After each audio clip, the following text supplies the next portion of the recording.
Hello everyone, you're watching Encore with me, Jeannie Godula. Here's a look at what's coming up in today's show.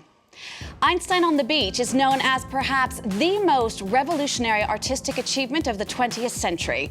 We'll get more on that 5-hour opera that's on next week in Paris with star Kate Moran. If you've ever wondered just how DJs get into the groove, look no further. Encore stops off at one French school that's preparing the music maestros of tomorrow. And in the wake of Fukushima, crowdfunding in Japan helps a film director finance his movie about a family torn apart by nuclear disaster.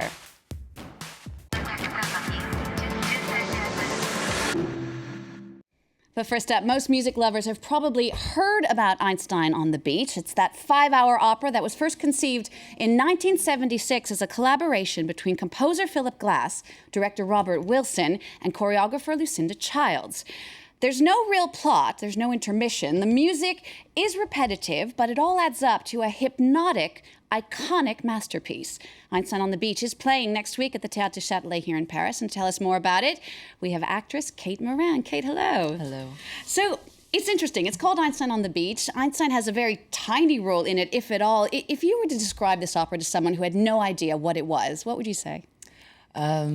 Usually when I describe the opera, I say that it's a non-linear, non-narrative experience. So each individual who's in the audience is the creator of the piece. They can really find their own connections if they want, or just sort of let the time and space float around them and have the experience. But that's what I love about the piece, is that it sort of gives back to the audience the freedom to dream and to make the piece their own. All right, well, let's show our viewers now a little bit from Einstein on the Beach. I wasn't tempted to buy one, but I was reminded of the fact that I had been avoiding the beach. I was in this prematurely air-conditioned supermarket, and there were all these aisles, and there were all these bathing caps that you could buy that had these kind of 4th of July balloons on them. They were red and yellow and blue. I wasn't tempted to buy one, but I was reminded of the fact that I had been avoiding the beach. I was in this prematurely air-conditioned supermarket, and there were all these aisles, and there were all these bathing caps that you could buy that had these kind of 4th of July blooms on them. Kate Moran with us here from Einstein on the Beach. Kate, tell us about the libretto for the opera. So much of it is repetitive, like we just heard, sometimes nonsensical with numbers or solfege notes. Was it easier for you as an actress to work with that kind of a text, or more difficult?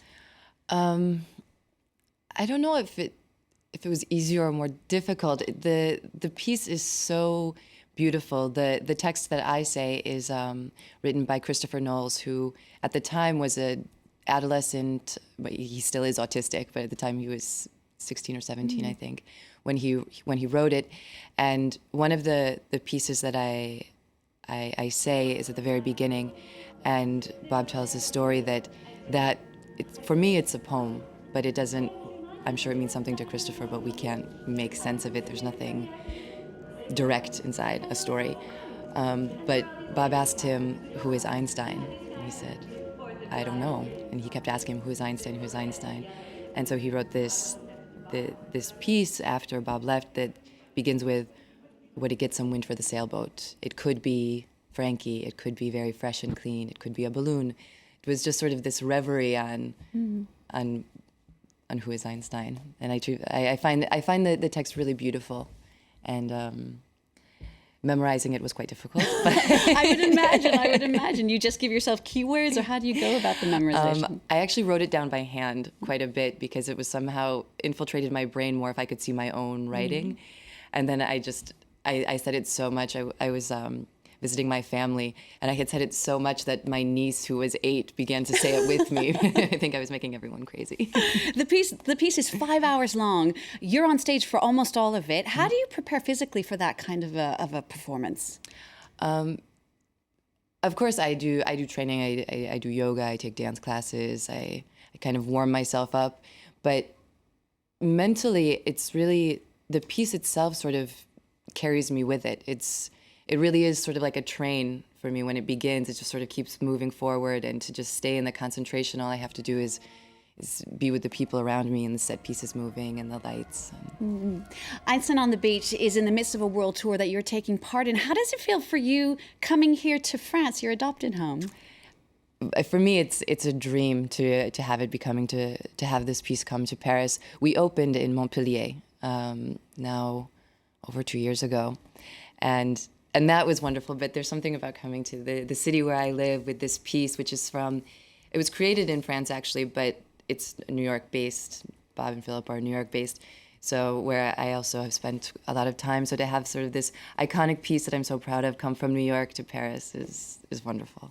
Well, you know, France is famous for its music scene with electronic artists like Daft Punk, Air, Bob Sinclair, and David Guetta gaining fans all over the world. Here in Paris, many young DJs have come up through the city's very own DJ school.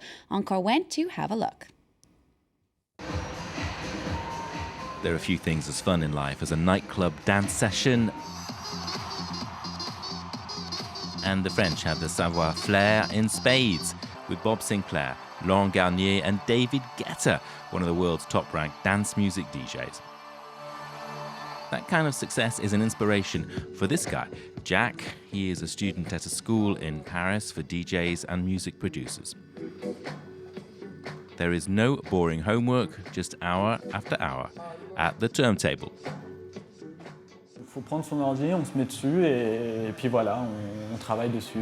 You get your computer, you start at it and work hard. We work on the synthesizers, working all the buttons to get a better sound, more presence. Even sounds that can't be heard. You really have to work hard because it's important in music.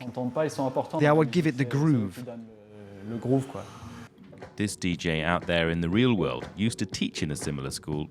He welcomes new talent. The more people there are, the more chance we have of good tunes. We lack a bit of originality at the moment. Everyone's going more or less in the same direction. But maybe there aren't enough DJs, even if there are a lot of producers. Maybe what we're missing is a bit of madness. Gods of club music such as David Guetta place the bar high. One of the teachers at the school, Jeremy, says another challenge for apprentice DJs is mastering new technology. The classes do help to make that dance floor come to life. This job is more about making other people happy rather than making yourself happy. You look out into the audience to get appreciation, but you really have to get into it. You're there for other people to make sure that they are enjoying themselves. 200 students graduate from the DJ school's 3 branches across France each year, guaranteeing that the funky party goes on. I'm here with actress Kate Moran, who's appearing in the opera Einstein on the Beach that's playing next week here in Paris. Kate, you also have a great film career going. You're in the next Peter Greenaway film. You were in a film that screened in Cannes last year in 2013. Yes. What's the biggest difference and the biggest similarity between film work and working in a piece like Einstein on the Beach? I think the biggest similarity is just a part of the listening, of being in the moment with the people who are around you. And obviously the biggest difference is the audience not being there. That's something coming from theater that I love, that sort of interaction with people and indirect. All right, well, we'll take a look now at another film from Japan this time. It's called The House of the Rising Sun. This Japanese film almost never saw the light of day. The House of the Rising Sun tells the story of a family torn apart by a nuclear disaster. A subject so sensitive in Japan that the director found it impossible to finance his project through conventional means. He raised $100,000 through crowdsourcing, and the film's now being screened in independent cinemas. The media talks less and less about the problem of nuclear refugees. I asked myself what I could do as a director. I decided to make a film to voice the message that newspapers and television don't. 3 years after the Fukushima disaster and the anti-nuclear demonstrations are waning. The Japanese media barely give them any airtime, even if surveys show most people are still against the industry. Japanese people have a tendency to be quite passive, and it's such a tough fight that many have given up. But we have to keep going. The pro-nuclear lobby is an impressive foe, whose reach spans many sectors. Japanese companies sit at the nexus of the global nuclear industry.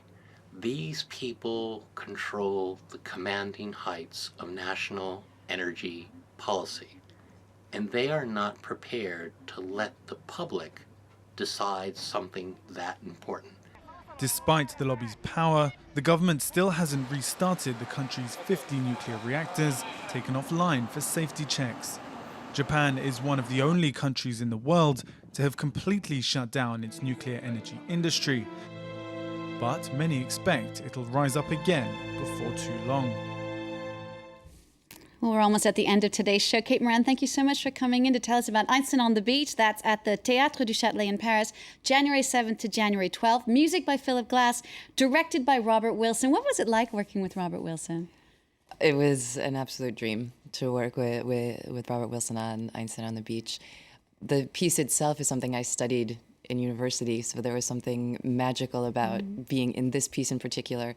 And Bob he's really somebody who's inspirational. The way that his presence, even when he's on stage and giving notes or direction, is incredible. I learned so much doing this piece. Well, Robert Wilson has an exhibit that's on now at the Louvre. I know you're going to go check it out next week. I encourage all of our viewers to do so as well. It features a selection of objects that serve as the raw material for his artistic inspiration. In fact, he's recreated his own bedroom. There's a bed and all. He's also showing a new video in which he presents the pop star Lady Gaga as different works of art, many of which are in the Louvre itself. Well, we'll leave you with a look at that. I'm Jeannie Gaudula in Paris. We'll see you all soon here on France 24.